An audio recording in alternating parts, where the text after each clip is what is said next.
능력의 이름 예수 그리스도, 그 이름이 주는 기쁨과 은혜가 예배하는 모든 성도님들 가운데 가득하시길 예수님의 이름으로 축복합니다. 지난 주일 우리는 고린도 후서 1장에서 모든 위로의 하나님에 대해 만났습니다.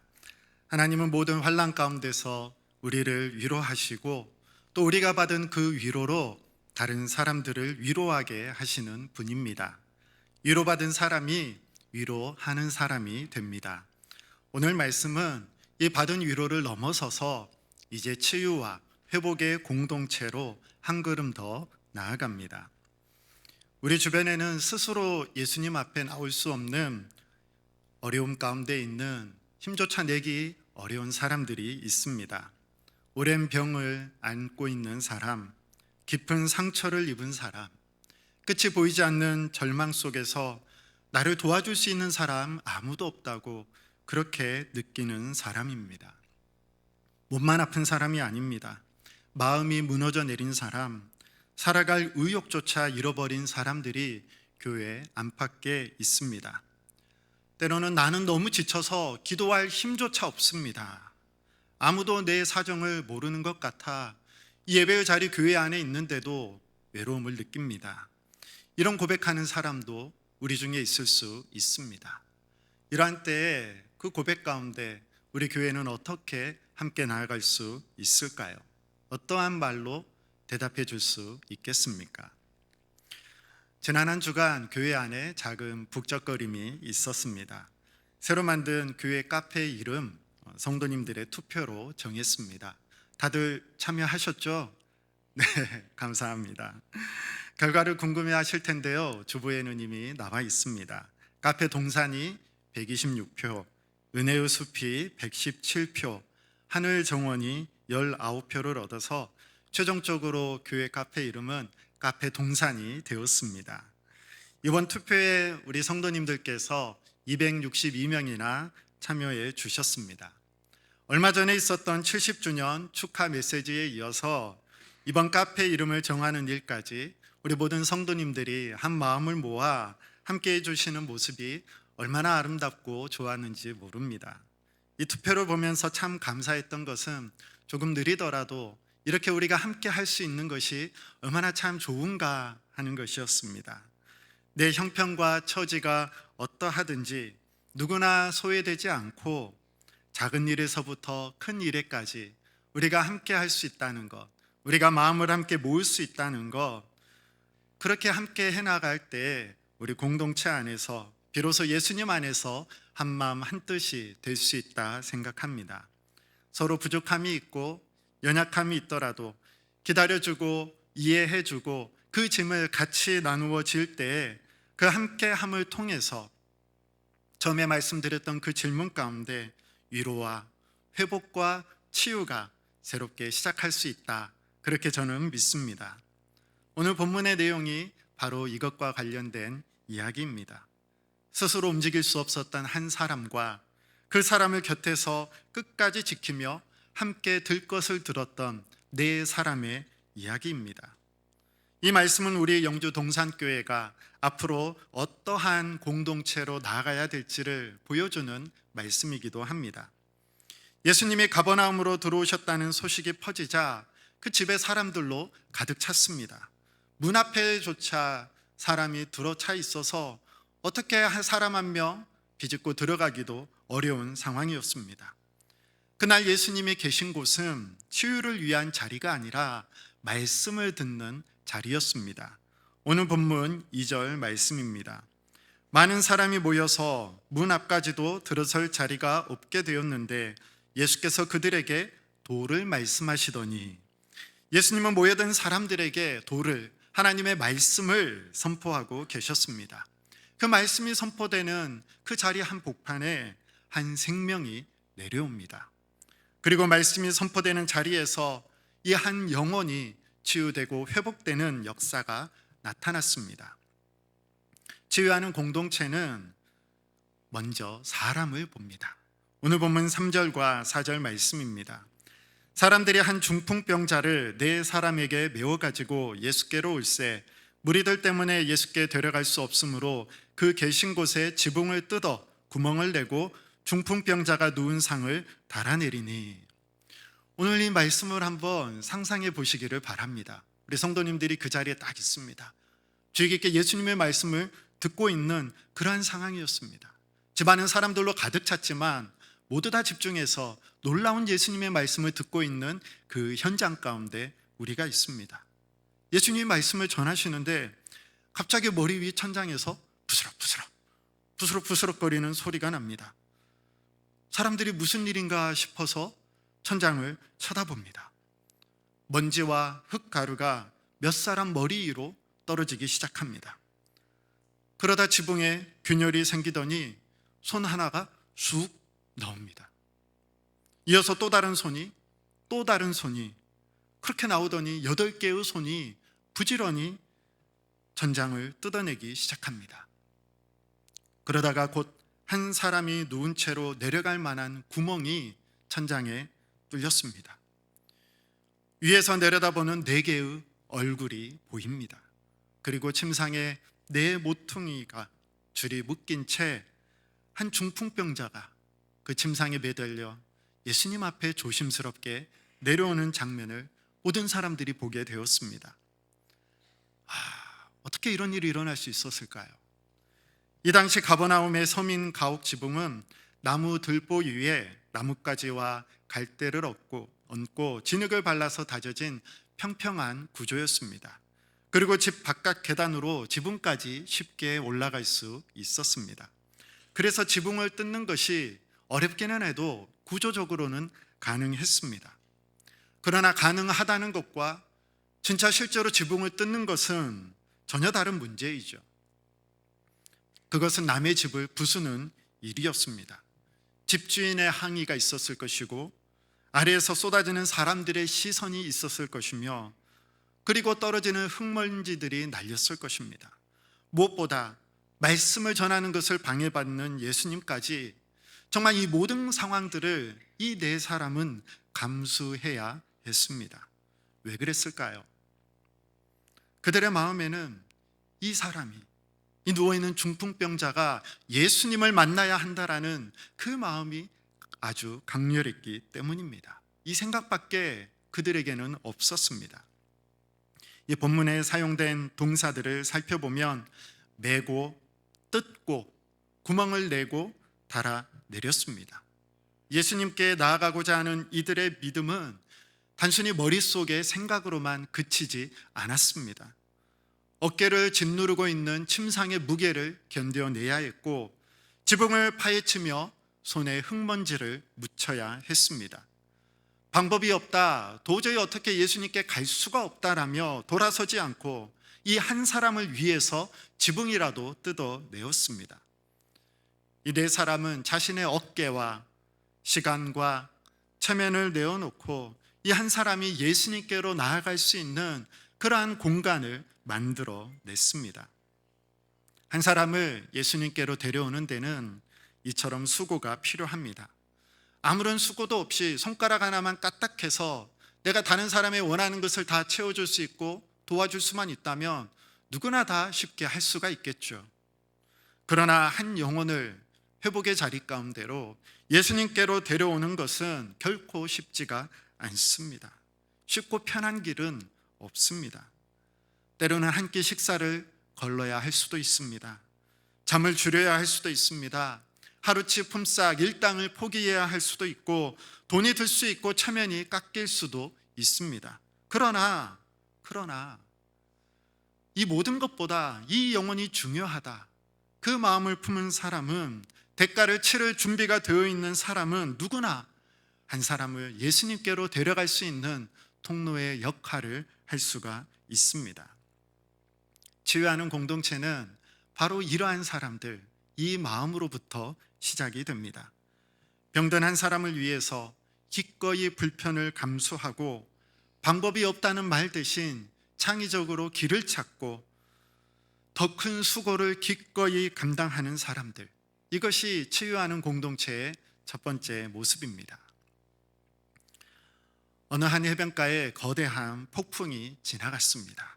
그 뒤로 수만 마리의 불가사리들이 파도에 밀려서 백사장으로 쓸려 올라왔습니다. 이 물이 빠지게 되자 불가사리들은 모래밭에 그대로 남게 되었고, 해가 뜨면 뜨거운 열기로 인해서 모두 다 말라 죽을 그러한 운명에 처해졌습니다.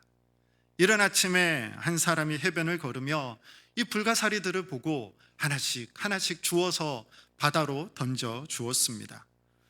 이를 보던 지나가던 친구가 이렇게 말합니다. 아니, 이 사람아, 이 넓은 해변에 불가사리가 수만 마리가 깔려 있는데 자네가 하는 일이 무슨 의미가 있겠나? 아무런 차이도 만들지 못할 것일세. 그러자 이 사람은 손에 든 불가사리 한 마리를 바다에 던지며 이렇게 말을 하죠. 이 한 마리에게는 엄청난 차이가 있다네. 수만 마리는 어찌할지 모르지만, 그러나 손에 들린 그 불가사리 하나는 죽느냐 사느냐의 문제인 것이죠. 우리가 세상 모든 사람들을 다 도울 수는 없습니다. 그러나 내 곁에 있는 한 사람, 그 한 사람만큼은 우리가 도울 수 있습니다. 내 친구는 그 한 사람을 각자 메고 예수님께로 나왔습니다. 우리 교회 안팎에도 나를 예수님께로 데려올 사람이 없는가, 이렇게 기다리고 있는 분 있을 수 있습니다.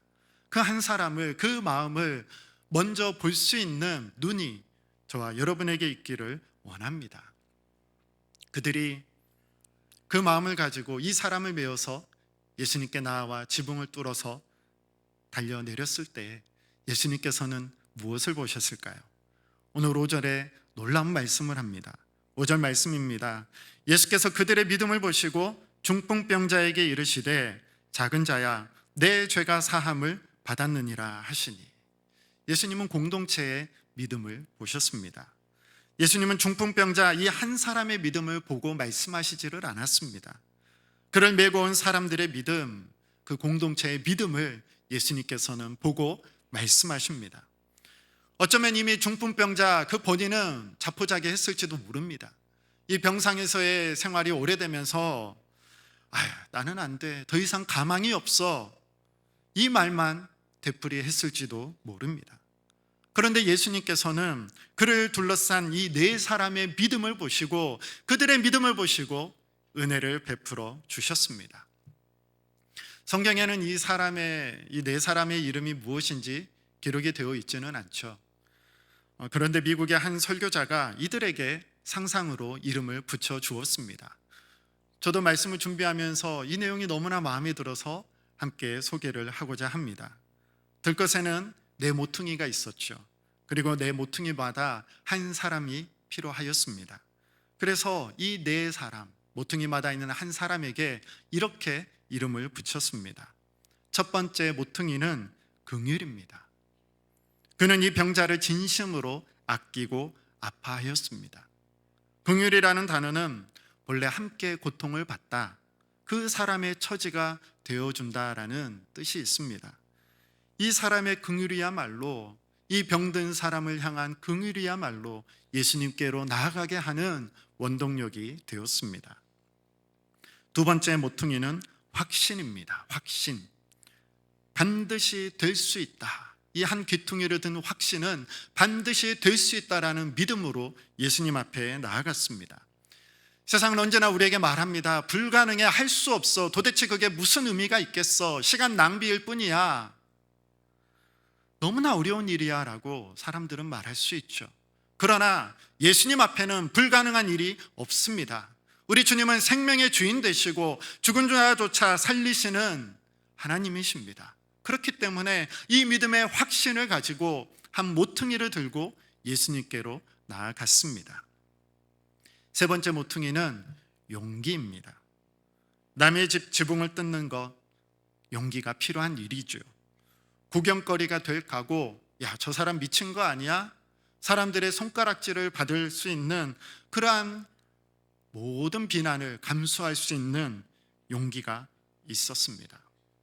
우리 중에 지붕을 뜯기는커녕 식사기도 하는 것조차 남에게 보이지는 않을까 어려워하는 사람도 있을 수가 있죠. 내가 그리스도인이라는 것을 들키거나 이것 때문에 몸을 사린다면 어떻게 우리가 한 영혼을 예수님께로 메어서 용기 있게 나아갈 수가 있겠습니까?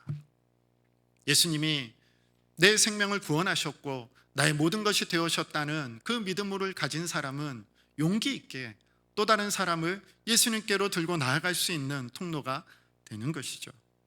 마지막 네 번째 모퉁이는 창의성입니다. 창의성.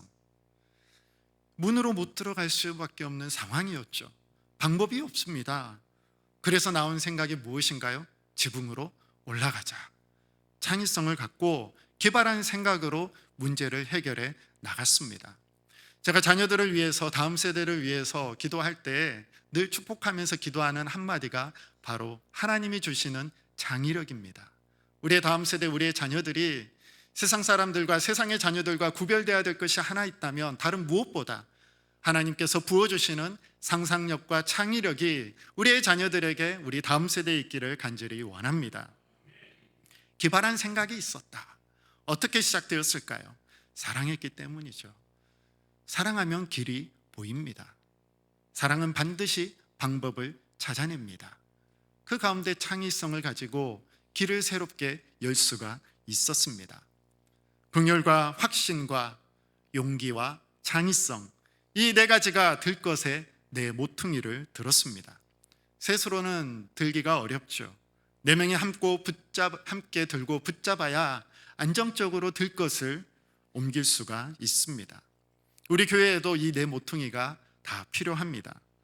누군가는 긍휼로 아파하고, 누군가는 될 수 있다고 믿으며 확신으로 나아가고, 누군가는 용기를 내어서 앞장서서 길을 열고, 누군가는 그 나아갈 길을 창의적으로 찾아낼 때 갈 수 없었던, 스스로의 힘으로 움직일 수조차 없었던 이 사람이 예수님 앞으로 옮겨지게 되었습니다. 믿음은 혼자 짊어지는 짐이 아닙니다. 내 믿음이 바닥날 때가 있죠. 기도조차 하기 힘들 때, 그때 공동체의 믿음이 나를 함께 들 것에 들고 예수님 앞으로 나아가게 하는 그 사람들의 믿음이 나를 다시 살게 하는 것입니다. 기도로 업어 키웠다라는 신앙 고백의 말이 있습니다. 어머니의 기도로, 부모의 기도로, 또 누군가의 기도로, 구역 식구들의 기도로, 이름 모를 누군가의 중보의 기도로 우리가 이 자리 가운데 오게 되었습니다.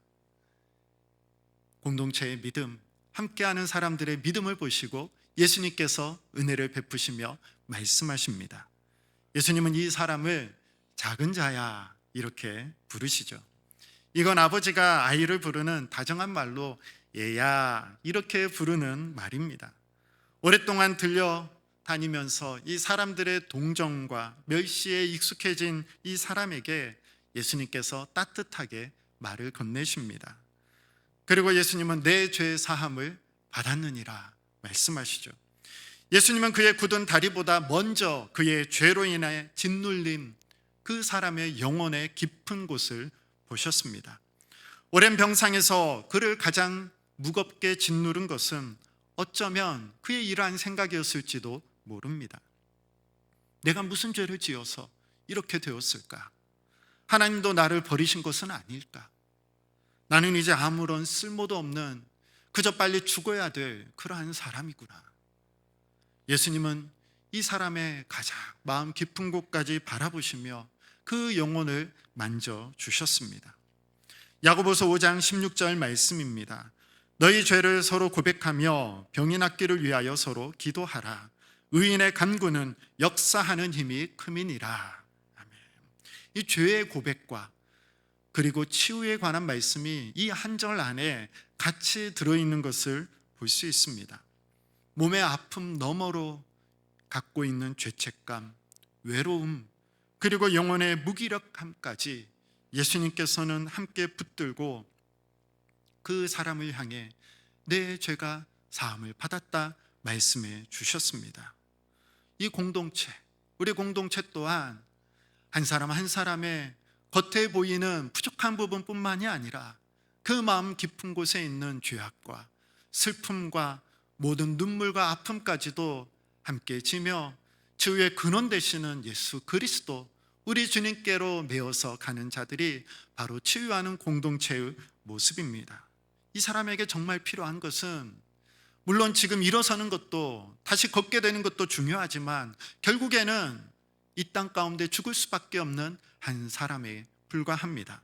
그러나 예수님께서는 그것을 넘어 그의 영혼을 보셨고 죄를 용서해 주셨고 하나님의 자녀로 다시 살 수 있는 그런 놀라운 구원의 은혜를, 가장 필요하고 가장 중요한 것을 예수님께서 허락해 주셨습니다. 이렇게 치유하는 공동체로 예수님께 내어서 가져가게 될 때에 그의 죄가 또 그의 육신이 온전케 회복되는 놀라운 일이 일어나게 되었습니다. 그 자리에 있던 서기관들이 예수님의 말씀을 듣고 이렇게 생각합니다. 오늘 본문 7절입니다.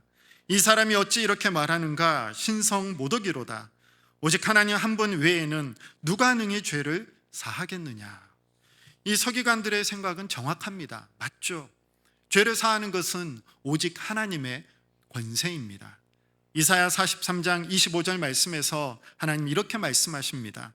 나 곧 나는 나를 위하여 내 허물을 도말하는 자니 내 죄를 기억하지 아니하리라. 결론은 예수님께서 신성 모독자이시거나 아니면 인간의 몸을 입고 이 땅에 오신 하나님이시거나 둘 중 하나인 것이죠. 예수님은 그들이 속으로 무슨 생각을 하는지 다 아셨습니다. 그래서 그들에게 한 가지 질문을 하십니다. 오늘 본문 9절 말씀입니다. 중풍병자에게 내 죄 사함을 받았느니라 하는 말과 일어나 내 상을 가지고 걸어가라 하는 말 중에서 어느 것이 쉽겠느냐. 우리 성도님들도 한번 생각해 보시길 바랍니다. 내 죄 사함을 받았다고 하는 것, 그리고 자리를 들고 일어나 걸어가라고 하는 것, 둘 중 어느 게 더 쉬울까요? 어느 게 더 쉬울까요? 한번 생각해 보십시오. 뭐가 더 쉬울까요? 가만히 생각해 보면 둘 다 인간의 힘으로 불가능한 일이죠. 불가능한 일입니다. 그런데 어려움의 종류가 다릅니다. 병을 고치라는 말, 내 자리를 들고 일어나 걸어가라라는 말, 즉시 나으라고 하는 말, 입 밖으로 내기가 어렵습니다. 만약 그 사람이 일어나지 못하면 내가 한 말이 아무런 능력이 없는 그저 거짓에 불과하다는 것이 그 즉시 드러나기 때문이죠. 반대로 죄를 용서한다는 말, 입으로 하기는 쉽습니다. 눈에 보이는 증거가 없으니 죄가 용서받았는지 아닌지 확인할 길이 없죠. 그러나 죄 용서는 누구만 하실 수 있다고요? 하나님만 하실 수 있는 일이기에 가장 어려운 일입니다. 그리고 예수님께 있어서 이 병자를 낫게 하는 일은 능력의 주인 되신 예수님의 말씀 한마디만 하면 됩니다. 더한 것도 예수님은 말씀 한마디로 고치실 수 있는 하나님이십니다. 그러나 죄를 용서하기 위해서는 예수님께서 이 땅에 오셔서 십자가를 지시고 피 흘리시는 대가를 지불해야 용서받을 수 있었습니다. 예수님은 눈에 보이지 않는 용서를 눈에 보이는 치유로 증명하십니다. 오늘 보면 10절입니다. 그러니 인자가 땅에서 죄를 사하는 권세가 있는 줄을 너희로 알게 하려 하노라 하시고 중풍병자에게 말씀하시되, 예수님은 눈에 보이는 일을 행함으로 보이지 않는 죄 용서의 권세를 드러내셨습니다. 그리고 중풍병자에게 세 가지를 명령하십니다. 일어나라, 상을 가지고 집으로 가라. 그러자 누워있던 중풍병자가 어떻게 되나요? 그대로 행합니다. 일어나고 자신의 자리를 들고 모든 사람 앞에서 걸어 나갔습니다. 수십 년 동안 묶여있던 것을 이제는 그것을 들고 스스로 걸어서 나가게 되었습니다. 이것이 완전한 치유와 회복의 모습 중 하나이죠. 이사야 선지자는 메시아가 오실 날을 이렇게 노래하였습니다. 이사야 35장 6절 말씀입니다. 그때 저는 자는 사슴같이 뜰 것이며 말 못하는 자의 혀는 노래하리니 이는 광야에서 물이 솟겠고 사막에서 시내가 흐를 것임이라. 저는 자가 어떻게 된다고요? 사슴같이 뛰게 될 것이다. 이 메시아가 오게 되면 이러한 일이 일어날 것인데, 이 가버나움의 집에서 이사야의 예언이 이 모든 사람들이 보는 앞에서 그대로 성취가 되었습니다. 그 구약의 예언이 예수님을 통해서 성취가 된 메시아의 시대가 열렸음을 예수님께서 보여주고 계십니다. 이것을 보고 많은 사람들이 어떻게 반응을 합니까? 오늘 본문 마지막 12절 말씀입니다.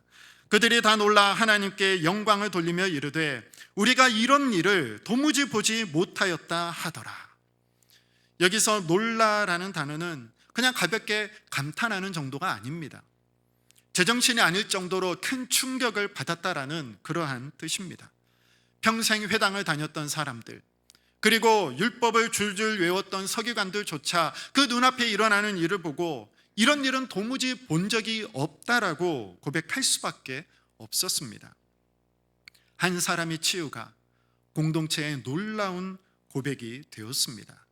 진정한 회복의 역사는 한 개인의 이야기로만 끝나지 않고 하나님께 영광을 올려드리는 공동체의 찬양이 되었습니다. 말씀을 정리합니다. 내 죄 사함을 받았느니라. 이 선언이 가능했던 이유는 예수님이 하나님이시기 때문입니다.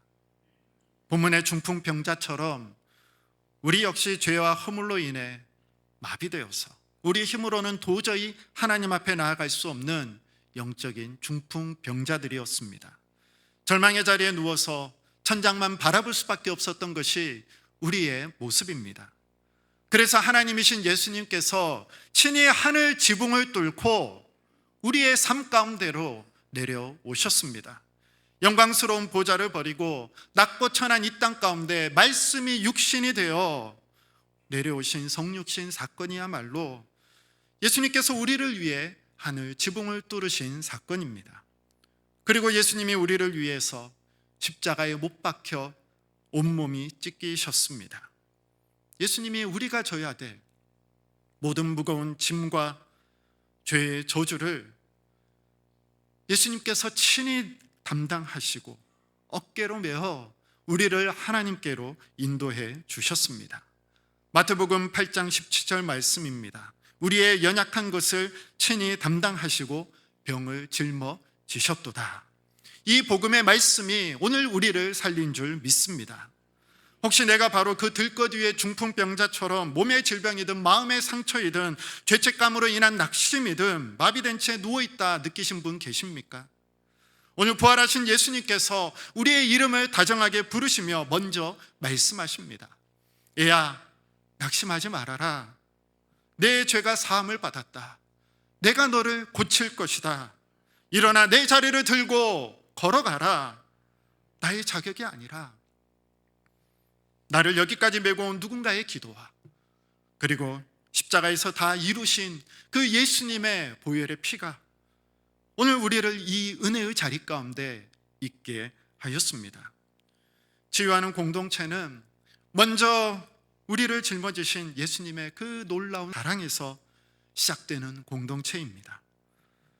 우리가 누군가의 지붕을 뚫는 수고를 기꺼이 감당할 수 있는 이유는 먼저 예수님께서 하늘의 지붕을 뚫고 우리 가운데 친히 오셨기 때문입니다. 우리가 힘을 모아서 형제 자매의 들것을 함께 메고 예수님께로 나아갈 수 있는 것은 예수님께서 십자가에서 우리의 모든 무거운 것들을 친히 담당해 주셨기 때문입니다. 그 예수님이 오늘 우리 교회 안에서도 동일하게 우리의 믿음을 통해서 우리의 손과 발과 어깨를 통해서 일하기를 원하십니다. 위로를 넘어서 한 영혼 한 영혼이 치유와 회복 가운데로 나아가는 그러한 우리 교회 되기를 간절히 소망합니다. 예수님의 뒤를 따라 지붕을 뚫어야 할 교회 안팎의 한 사람 떠올려 보시기를 바랍니다. 많은 사람 아니라 한 사람, 정말 내가 주님께로 메고 나가야 될 한 사람. 오래도록 건강의 문제로 예배에 나오지 못하는 성도, 깊은 우울함과 상처로 기도의 문이 막혀버린 구역 식구, 힘들다는 소식이 들려오는 이웃, 그 한 사람을 떠올리며 직접 찾아가시고 위로하시고 그 손 붙들고 예수 그리스도의 이름으로 기도해 주시고 그 영혼을 품어주시기를 바랍니다. 혼자서가 어려우면 구역 식구들과 함께 믿음의 동역자들과 함께 내 귀퉁이를 함께 드시기를 바랍니다. 그렇게 해서 어떻게든지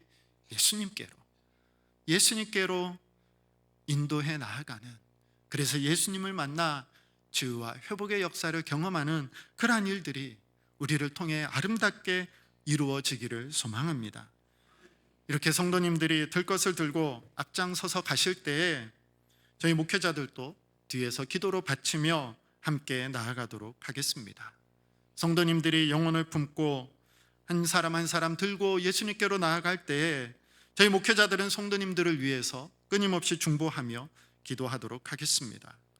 저도 어떻게 함께 한 모퉁이 들 수 있을까 고민을 하다가 이번 주 이러한 생각을 하였습니다. 오늘 주보에 보시면 들것 기도 카드라고 들어있는 거 다 받으셨죠? 네, 들것 기도 카드가 있습니다. 나 혼자 힘으로 도저히 들 수 없어서 주저앉을 수밖에 없는 나의 무거운 짐이 있습니까? 기도의 제목으로 적어주십시오. 또 혹시 내가 기도로 메고 주님 앞에 나가야 될 내 가족이나 이웃이 있습니까? 그 이야기를 이 들것 기도 카드에 적어주십시오. 그리고 다음 주 오실 때까지 이 기도 카드를 적으셔서 이 본당 입구 앞에 있는 기도함에 넣어주시면 주님의 도우심을 바라며 새벽마다 우리 성도님 한 분 한 분의 기도의 제목을 가슴에 품고 기도에 들 것을 들고 저도 또 목회자들도 예수님 앞으로 나아가도록 하겠습니다. 의인의 간구는 역사하는 힘이 크다 말씀해 주셨습니다. 우리가 함께 들어올릴 때에 예수님의 놀라운 기적의 역사가 시작될 줄을 믿습니다. 눈에 보이든 일어나는 기적이든 눈에 보이지 않는 한 사람의 죄가 예수님을 말미암아 다 용서함을 받고 구원의 감격의 기쁨을 누리는 기적이든 이러한 놀라운 은혜의 역사가 우리를 통하여서 우리 믿음의 신앙 공동체 안에 치유와 회복의 모습으로 아름답게 이루어지기를 간절히 소망합니다. 그래서 우리 교회가 이런 공동체가 되기를 원합니다. 한 사람을 향하는 공동체, 예수님께 가치 없는 한 영혼은 없기 때문입니다. 길을 찾아내는 공동체, 예수님의 사랑으로 바라보면 길이 보이기 때문입니다. 함께 매는 공동체, 들 것은 혼자 들 수 없기 때문입니다. 대가를 마다하지 않는 공동체, 한 영혼이 온 천하보다 귀하기 때문입니다. 우리 교회 각자가 맡은 귀퉁이를 들고 한 영혼 한 영혼을 예수님께로 인도하기를 원합니다.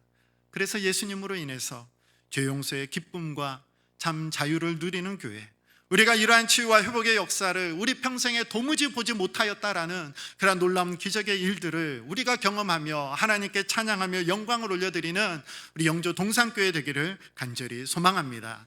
기도하겠습니다. 사랑과 은혜가 풍성하신 아버지 하나님, 우리 교회를 위로를 넘어 치유와 회복의 공동체로 세워가게 하시니 감사합니다. 이 시간 평생을 고단한 삶의 무게와 육신의 질병과 그리고 자녀들을 향한 염려로 인한 마음이 마비된 채 낙심하고 있는 성도들 있다면 주님 찾아가 만져주옵소서. 천장만 바라보며 눈물 흘리던 외로운 자들을마다 얘야 낙심하지 말아라, 내 죄가 사함을 받았고 내가 너를 고치리라는 주님의 음성을 듣게 하사 영과 육이 세움을 얻어 일어나게 하옵소서. 우리도 예수님의 뒤를 따라 내 신앙 하나 감당하기도 버겁다는 탄식을 거두게 하시고 내 곁에 있는 낙심한 영혼들을 향해 기도의 한 모퉁이를 나누어 잡는 자가 되게 하여 주옵소서. 성도들의 들것 기도 카드를 붙들고 기도로 주님 앞에 나아갈 때마다 수십 년 묶여있던 절망의 자리가 거치게 하시고 우리 영주 동산교회 안에 평생에 도무지 보지 못했던 놀라운 영육의 치유와 구원의 역사가 날마다 넘쳐나게 하옵소서. 예수님의 이름으로 기도드립니다. 아멘.